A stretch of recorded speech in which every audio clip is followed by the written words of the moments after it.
Hello, everyone. Thank you for joining me and my friend Adee for another session about real estate investing. We are definitely in for a treat today on the content. I'm very excited about it. I think it's something very interesting, very relevant to our current times. So we're gonna jump into it in a moment or two. The expert speaker guest I have today, his name is Adee Weismark, who actually grew up in Nashville, if I'm not mistaken, and lives these days for many years in the Atlanta area. It's actually going to be an interesting introduction because he doesn't even know that I'm going to introduce him and not let him introduce himself, although I will ask him to correct on things that I missed. So I'm Dani Beit-Or from Simply Do It. And Adee and I met, I think, in 2009 or 10, or just around at that time, when I was just starting to flip properties, meaning I was just about to start flip properties. And I was already with few good years experience with buying long-term rental properties out of state. I've been doing it for the past 22 years. And I decided one day that it's about time to start flipping properties. And I started researching, creating my own systems and processes the way I normally do. And I somehow, probably through Facebook, connect with Adee, and we start talking and chatting. And next thing we know, I'm flying over to Atlanta, and we meet at the lobby of the hotel, and we go over the details. And I see that I like the guy. At the time, he already had experience with, I'd say, around 10 flips or so, something around that. Maybe I'm wrong, give or take. So it wasn't an extensive many years of experience, but I could tell he has systems and processes and teams really done well in place and already tested. So it's not their first flip. And he came with all the numbers and presented them, and we had a very long conversation. And when we were just about to finish our conversation, he looks at me and says, "How long are you going to stay in Atlanta?" I say, "For a few more days." "What are you doing for Friday dinner?" I think that was a Thursday. I said, "No plans." He says, "Then you're coming to my house. You're going to meet my family. You're going to be my guest for Friday." And I always appreciate that, just because I know that when I'm on the road and meeting with people, it's not common practice to get invited. And I really appreciate the fact that they invited me, and I really appreciate the fact that I got a chance to meet all the family, which was just a very nice, pleasant evening with friends. And I don't even think we talked shop at that dinner. Since then, Adee and I started flipping properties. Me being in California, Adee and his team being on the ground in Atlanta, mainly buying properties from at the public auction on the courthouse steps, rain or shine, first Tuesday of the month, DeKalb County. One of those events, should we call it this way, I flew out and I spent the day over there with Adee, kind of roaming around between all those little circles of bidding that are happening. I remember there's maybe 12 or 14 of those little circles of bidding happening at the same time. Very hot and humid day. And he was running around. I couldn't even talk to him, but I just stood to the side, watched him, watched how things are being done, waited for us to get multiple properties on that day. I think we got maybe 2 or 3. And then Adee and his team were following their pre-auction procedure and then post-auction procedure, went through and did the work that was needed. If needed, we have a great story that one of those houses, no work was needed.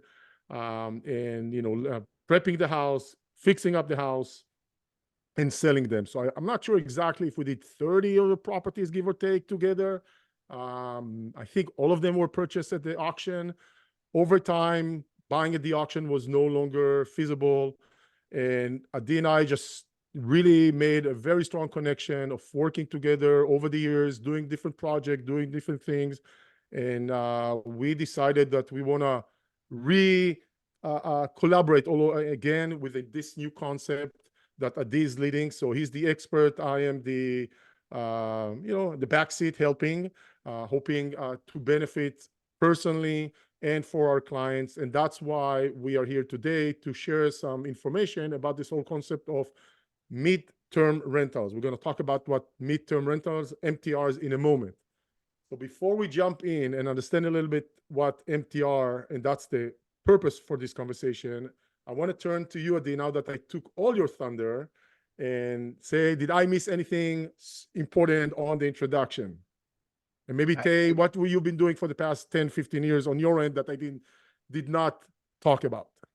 I think the only thing is our friendship has grown stronger over the last 10, 15 years. So, you know, that's just been the cherry on top to the whole thing. You know, we've made some money, we've made some mistakes, we've learned a lot, but always our friendship is at the core, and I've always appreciated that. I love working with friends. I love making money with friends. It's always great, and my greatest flip story is with you. So, so I love that. And no, I think, yeah, go ahead, please. Only one correction that I would make, and that's, I guess, segueing into the midterms, is we could call it midterms, we could call it furnished rentals, or we could even call it hybrid rentals. And I think we'll probably go into that in a few minutes. Okay, good. So I think that's a really good segue. So before we dive into that, because we can, you know, war stories, we have plenty, and we don't want to waste everybody's time and our time here. So maybe we'll do a war story session just by itself with this amazing flip that we had together. But before we jump into let's just use MTR, midterm, hybrid, furnished. Sure. You know, maybe MTR kind of very defines it well, and hybrid can be confusing, and furnished can be a little bit more, you know, I don't know, bigger than we think. So I think if you're okay with using the MTR, sure, let's just maybe create a parallel explanation. First of all, MTR versus STR, short-term rentals. What do you define, and maybe traditional long-term rentals now, and a new term LTR, which we never had. So we have those these three acronyms that just maybe create a baseline. So when we are talking about MTRs, you know, like you called it, what is it? How is it a little bit different than the other two? So we have some baseline here. Sounds good. So short term, you know, we can think of it as the traditional Airbnb or VRBO, short term being a weekend, a week, maybe up to 30 days. Once it goes past 30 days, there's different qualifications, both on the short term, there's insurance implications, there's other things probably that might be going a little too far. But generally, I think of short term as anything 30 days and below. Midterm is anything, I would say, 30 days up to generally 6 months, although it could go more than that. But usually I would also consider a midterm, and it doesn't always have to be furnished, but I would consider it furnished. That's how I generally think of it. So anywhere between 30 days and 6 months as a furnished rental. Again, doesn't always have to be furnished. It could be less than 6 months. It could be more than 6 months. And then a long term is generally a traditional rental tenant, usually signing a year-long lease, 2 years, 3 years, you know, depends on the market, depends on the tenant, the landlord, etc. Okay. So why don't we start by saying, I come from a position of, lack of a better term, like I've done thousands of properties over the years that are LTR, long-term rentals, the traditional buy and hold, year plus. You know, we love a tenant who wants to sign 2-year lease. That for us means quiet. Yes. Yeah, beautiful. There's nothing wrong with it. We're doing it day in, day out. And for me, it's not saying no to that. There's benefits for just plugging a tenant and, you know, in and having that peace of mind. There's a value to that. I have a long-term tenant right now in one of my properties. Right. So it's peace of mind, definitely. And so we understand that. What are some of the challenges you are seeing? Because I think you also dealt with that, or I know I did, and I can contribute with the short terms that kind of brought us to really liking the MTR concept. I think it's hard to find long-term rental properties today. I guess, let me just say it from the Metro Atlanta market. You can speak more on the national market, but in the Metro Atlanta, if I have a client who says, I'd love to buy a traditional long-term rental property, I'll say the numbers are not so great. I've also seen some of my clients, since I am a realtor, I have investor clients, and some of those clients have been rental property owners for a few years, and property values have risen. As a result of property values rising, so too the property taxes have risen. And in some cases, the property taxes are rising higher and faster than the rent will allow. And I had that happen in would you like me to give a scenario? You can, yeah. So I had a tenant, excuse me, I had an owner of a house with tenants who were paying $2,100. Her mortgage was somewhere in the $1,500 to $1,600 range. Decent numbers. When property taxes started rising and property values really jumped up in 21, 22, 23, then what happened was her numbers got squeezed. And so her property taxes rose and her new payment then became somewhere around $1,950. She's renting it for $2,100. Now her margin each month is only $150. With that, any crisis that happens, even a water heater that goes bad and it costs $1,000 or $1,200 to replace, it would take her months to pay for that. Whereas before she had a good $400, $500, $600 margin, now she only had $150. And she said to me, I don't know what to do. I don't want to sell the property because I've got a good mortgage rate, and I've got a good, a few more years to pay on it. I really want to keep the property long term, but my numbers aren't working. Now she could rent it for a little bit more when those tenants move out, but it did not. Those numbers crunched her, and so she came to me and said, "What can I do?" And that's when I proposed the MTR. So I agree with that. I would say that one of the reasons I've been attracted, the MTR for me is an avenue, a possible potential avenue to generate higher rent and higher cash flow.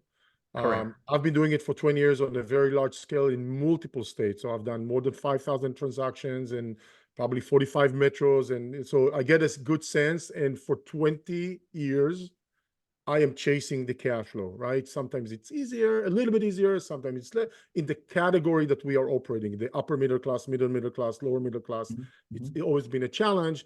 And actually, it's kind of funny. One of the first time I thought about an MTR without even calling it an MTR is something that you mentioned. We talked about it the other day, the home manager program that you introduced to me, which nothing happened with it because it was almost too early for the market to really do something about it, although the need was already there. So the concept is, the goal for me is not MTR. The goal for me is how do we extract more income from an asset in order to help with the cash flow, mitigate rising costs, etc. So MTR is a good answer. We'll dive into that in a moment. On the other end, we have the short-term rental. So what are you seeing as a challenge from that perspective that also kind of leads us into the MTR, the middle ground, so to speak?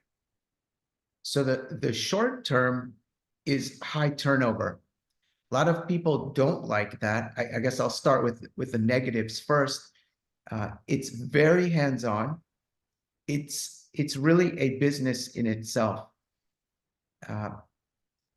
Existing tenants or existing guests, I guess I should say it's a hospitality business. And so there's a difference between being a traditional landlord and working in the hospitality business, the mindset is completely different. Hospitality, there is always something to be done. There's always a repair to be made. There's always cleaning. There's always maintenance. There's always an email or a review or something hands-on with the existing tenant.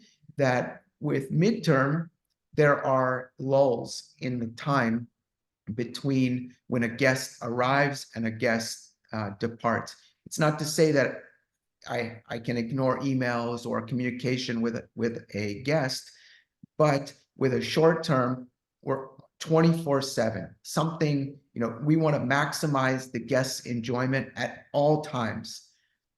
And with a midterm, they at some point become a tenant Stabilizes. as opposed to a Okay, guest. less intense. Exactly. Less hospitality in the sense of a service business and more, okay. I want to add to that I played around a little bit with the short-term rentals. I found my experience is that unless between the utilities or the growing, expenses are, there's more turnaround, there's more utilities, there's more wear and tear and management fee. And only if I could get to about 70% occupancy, I would be a little bit more than breaking even. Now, it's very hard in many places. There's definitely parts of the country, like there's so much demand for that. People are just nonstop or almost always or getting close to 100% occupancy, and that's great for them, but it's not true for everywhere, right? It's not true for everywhere, or trends, change. So for me, not having that stability is one challenge. And I realized that between all the expenses, I barely make anything, not getting to, staying maybe between 50 to 70% occupancy. And the other thing that blew my mind, or still blows my mind, in many cities and many communities and many places, short-term rentals are perceived as, an annoyance. People don't want it. So there's, Airbnb has been around for 15 years or so, and you can see the regulation is going back and forth. In the same city, you see there is against and in favor, and it's like 15 years in, and we're still seeing those code enforcement. And that means as someone who's want to do a business as a short-term rental, you always have that possibility that it won't be allowed, right? Or maybe one day is, one day isn't, etc. And there is, for some reason, this kind of magical number that many places that do not allow it will still allow to do the MTR, which is 30 days. So in my city, short-term rentals are allowed, short-term are not allowed by city code. However, if it's a lease for 31 days or more, no problem, right? So that's something that creates a little bit more mitigation, because I'm still concerned always, okay, what happens if my business plan is STR and then city comes and says, sorry, right? They don't care about me and how much I spend, and this nonstop obsession with super hosting, to be a super host, so to speak. So I think that's kind of, plus I have a lot of criticism about the main platform, but that's service, but that's a whole different conversation. So now let's kind of segue into, now that we understand the other one, what is the MTR? What's the MTR is all about? So what I really like about the MTR is that I will often write a contract, at least here in Georgia, on Georgia Association of Realtor lease forms.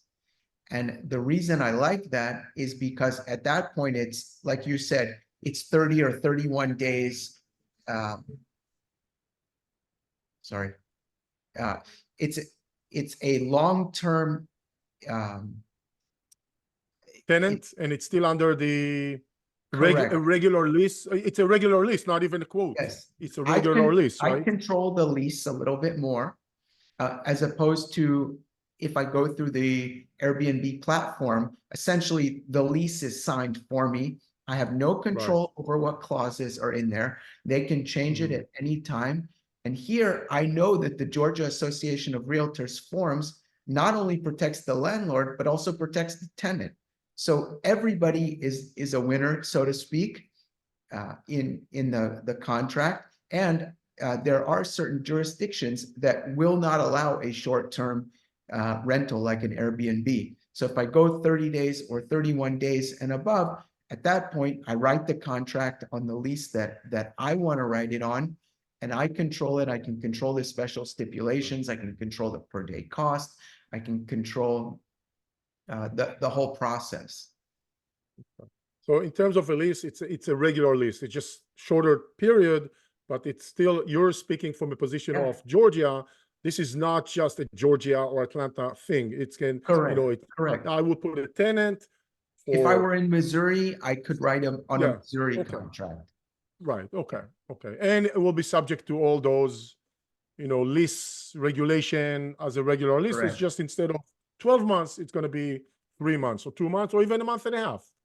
I can do per day. With deposit. Security deposit. So there are different options out there. I don't know how much in the weeds you want me to go. I've got different tips and tricks. I think that's enough to understand that there's option, maybe a security deposit. It depends how we go about it. Got it. Okay. So when you say options, I know you and I developed a very lengthy, healthy list of how to source, where to find the midterm renters. There's, I think we have identified more than 10 avenues to generate those leads for those kind of properties. And we stopped ourselves. We could probably go on. Exactly. We could see that we can go, right. So that's a big challenge to how do you get to those people. And I know we can't go into the details because there's a little bit of a proprietary there that we came up with, but can you give maybe one example? What are we talking about that it will still be a little bit more tangible, in that respect? Sure. Somebody here in Georgia, we like to call ourselves Yollywood because there are a lot of movie industry films here.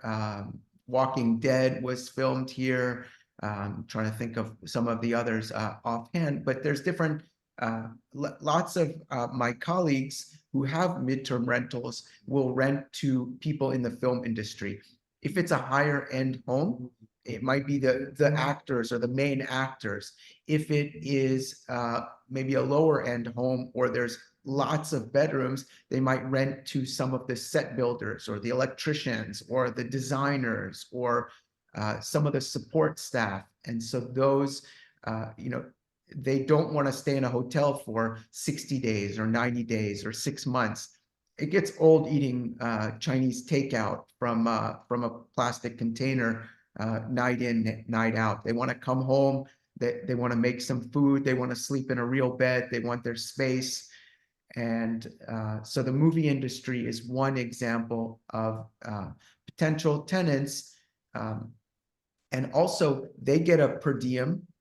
So every day they get a certain amount of money that they can spend on the house. If they spend less, meaning if they take 2 or 3 or 4 roommates with them, then they can keep more of that money. Same with let's say a travel nurse, which is also more popular today, and people will associate a travel nurse with coming to a house, maybe with another travel nurse or a spouse or a partner for 60 days or 90 days or 6 months. And so those are 2 examples of people that might stay in the house on a midterm basis. Midterm. Gotcha. Okay. So movie industry is, for example, that it's maybe more relevant to a locality like the Atlanta market, maybe not as much to, I don't know, to Asheville, North Carolina. I'm just picking up a name. But maybe there's something else over there that could be. So there is those local demand from a certain local, activity that may generate that type of a gotcha. And you said the travel nurse or nurses, that as well. Now, and I know we have more of those. Now, in terms of the property itself, what are we talking about? Like, let's say I own a property, and let's say let's take the example that I am a long-term. You know what? Let's take an example that I have a property. It's a short-term rental. I am fed up with the being in the hospitality business, I hear that whether I'm all using the a property time. manager or not. Yeah. Those guests are just listen. I'm a guest sometimes. I know I can be. Where is the whatever button for the whatever remote for whatever? So let's just say I'm a short-term rental owner in Atlanta. By the way, we're referencing Atlanta because that's where Adee is. This is not just an Atlanta-based uniqueness. So Can I just say that Atlanta is no different than any of your main cities, your Denvers, your Houstons, your gotcha. Seattle, your Indianapolis, Jacksonville, etc. Got it. So I'm the owner of a short-term rental. Ready to take guests, actually actively taking guests from the platforms. What do I need to do? Or is this house, how is it ready or not ready? Or maybe what kind of things I need to understand that that will differ will differ between the existing STR to the transitioning into the MTR. My wife is the one that furnishes our properties, our properties and those of our hosts or our landlords. She always says that it's a little bit easier to furnish a midterm than it is a short term because there's some details that you don't need in a midterm that you need in a short term. Games or certain little items that are just in a way superfluous that somebody that comes with if they're coming as a midterm guest, they're bringing more of their stuff. They're not just bringing a small suitcase. For example, we don't have to provide toiletries. If you come for 30 days or more, you're bringing your own shampoo or body wash or toothpaste or creams or whatever that you want. The assumption is that I don't have to provide that for you. We have minimal games or less tchotchkes, if you will, in a midterm, because when you come for 30 days or more, you need places to put your stuff. You don't need the decorative vase in the corner. It's just it's taking up space and it could get broken. And so it's better just leave that to the side. We have, maybe some puzzles or games for the kids, but more than that, we don't need that. I see. So we do need a furnished house, fully furnished and equipped with plates and glasses and cups and microwave and all those things, similar to the STR.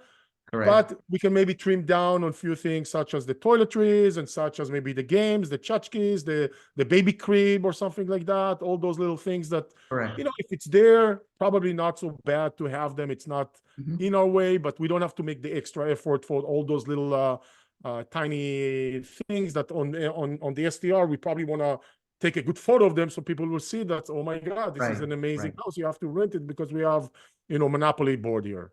So it kind of helps to trim it down a little, trim that noise down, but still be fully furnished. I would also say that in a midterm, there are items that we really want to have. For example, an air fryer. An air fryer is something that, because with a short term, maybe you're going out to eat more. You're only in town for a couple nights. You go to the ball game, you grab some food after, you come back, or you go to the concert, you grab some dinner before, you come back, you go to sleep. But with a midterm, you're staying there for 30 days, 60 days, 6 months. And so the parents need to be able to put a quick meal on the table for the kids. An air Right. fryer is great. We have lots of little small appliances that we like to have. An air fryer, an Instant Pot, coffee maker, that type of thing, because you're actually living there and you need to provide Right. Okay. quick meals. You're not, in most cases, I would say you're not making a big Thanksgiving meal with the turkey and all the fixins, as we say around here. But an air fryer really goes a long way, and they're not So if I expensive. have, yeah, so if I have an STR, I may, even if I don't want to trim things out, I may need to buy some appliances that will accommodate a family that lives there, or someone, not just a family, lives there for a lengthy period of time, who need to use this as true home with everything that it means from that respect. Correct. Okay. If I am a long-term owner, long-term tenant owner, I have a property which is the traditional, the only thing I provide is the house, with pretty much nothing, right? Just It's a piece of vacant. property with a bear, which is great, but which is nothing. So in that case, it sounds like I do need to spend some probably time and money to furnish beds, furniture, air fryer. Do you want more than one air fryer, or one air fryer is enough? Or One depends is, on the size of the house. it Okay. depends on the Uh, house. I would yeah, say for 4 bedrooms or less, you probably only need one. gotcha. And so I would definitely need to spend that amount, and I think that's where your wife becomes very valuable resource to not just buy the simple bed, ugly bed, and put it, Right. like I don't know, like a bare bone, and make it a little bit more, still with some touch of design and some touch of attractiveness, Right. so the house is desirable, the house is accommodating, is pleasant, for that. So it's not just, hey, let's find a free couch on Craigslist and a free bed frame on Craigslist and bring it over. Yes, that could work, but probably it would not work, just because people will see the Now, not it nice. might work if you're providing a furnished rental to a college student. Right. Could Gotcha. work. Maybe a Craigslist couch would work, or Facebook Marketplace. But generally, you want the design to be nicer. The photos are really, really important. Sometimes people are renting the house without even having seen it. Maybe they're moving to town, and so they have to go by the photos alone. Gotcha. So let's just say I am either an STR owner or a long-term owner, and I'm considering, right? And by the way, for those of you who still have more questions, we have a landing page. I'll put it in the description with maybe 6 articles that we put together that give you a little bit more perspective on what is MTR and a little bit more to the details, so you can go beyond just the today's session. But how would I know if my house is even relevant or not so relevant for an MTR, or qualified? Let's just say not relevant is a wrong word to use. Qualified for an MTR. So we would have And to. you know what? Sorry maybe we can even say, since we started this program, we already had people kind of applying, in the sense of sending us their properties for a qualification check, not applying in any sense of a financial sense, just to see if it makes sense or not.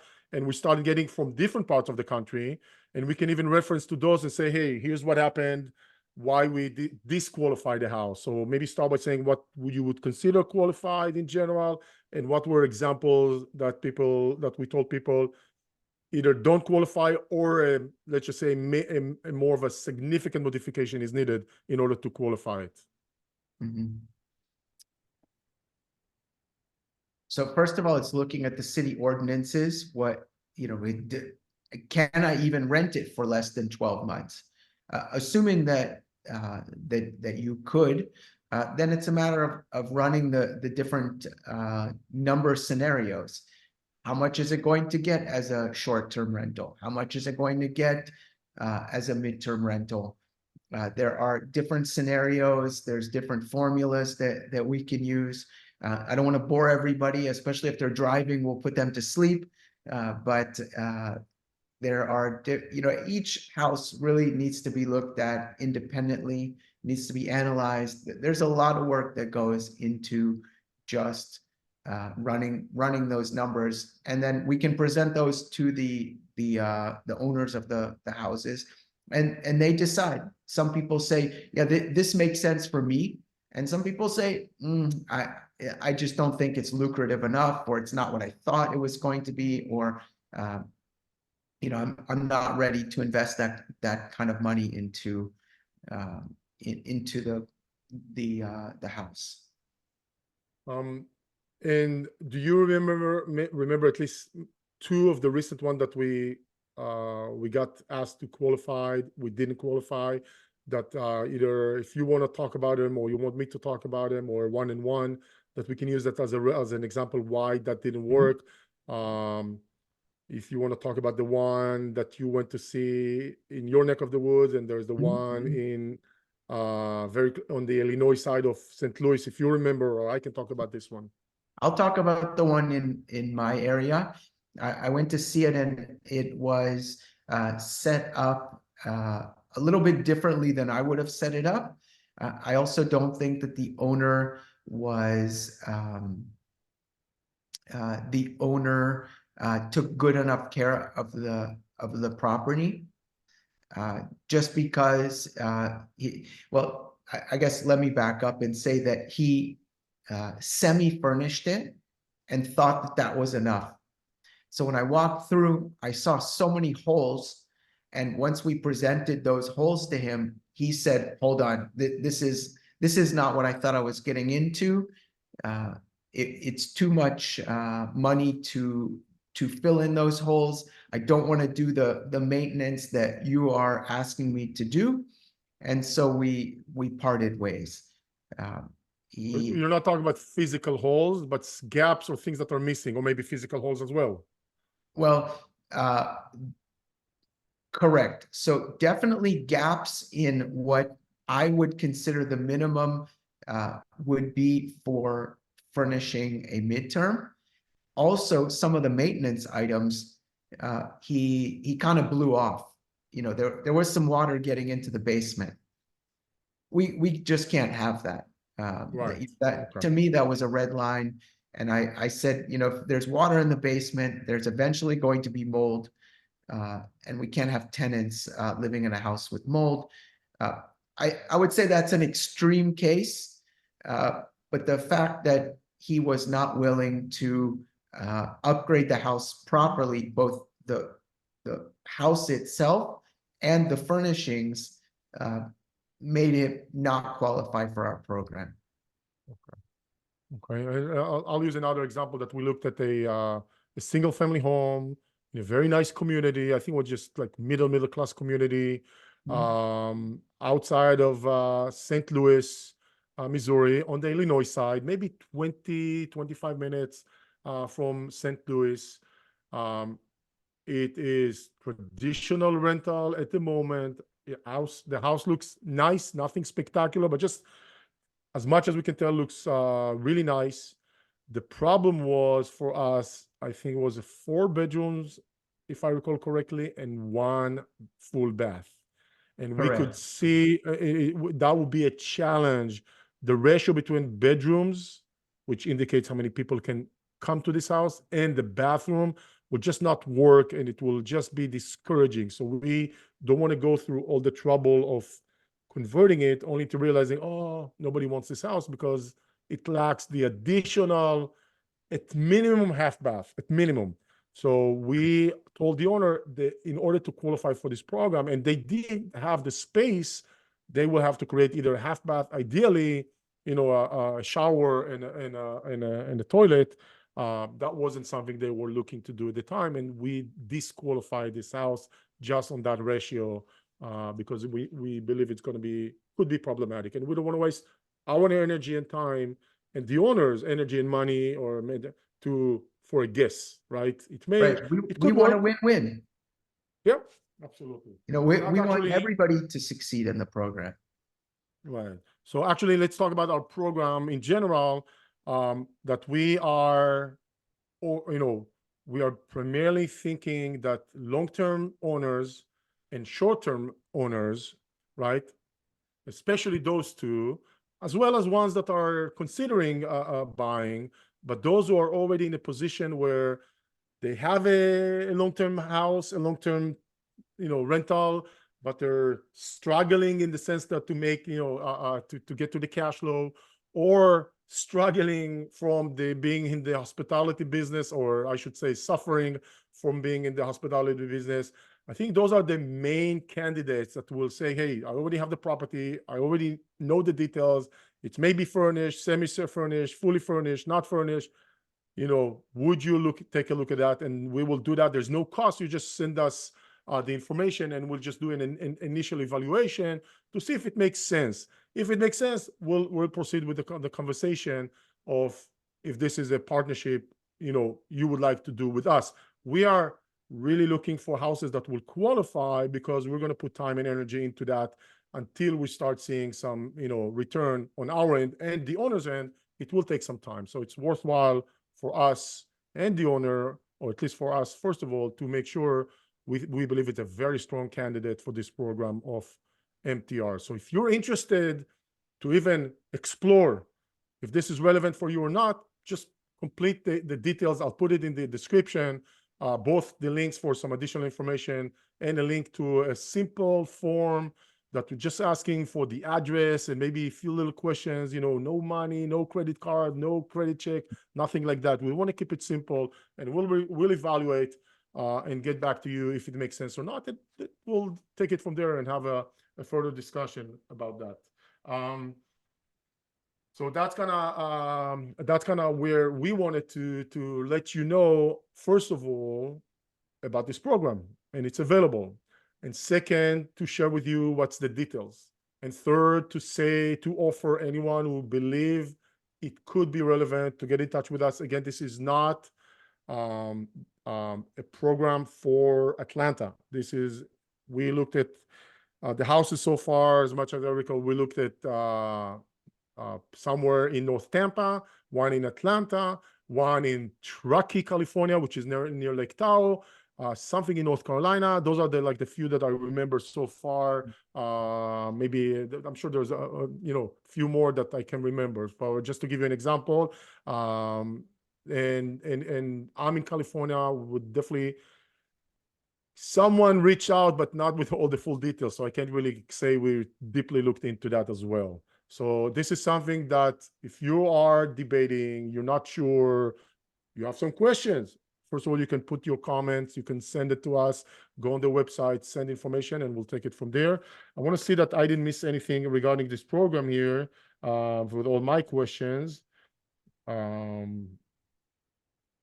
Adee, is there anything else you would like to add to that you think maybe I didn't mention about the program or altogether about the MTRs? I really believe in it. I think it's the next level.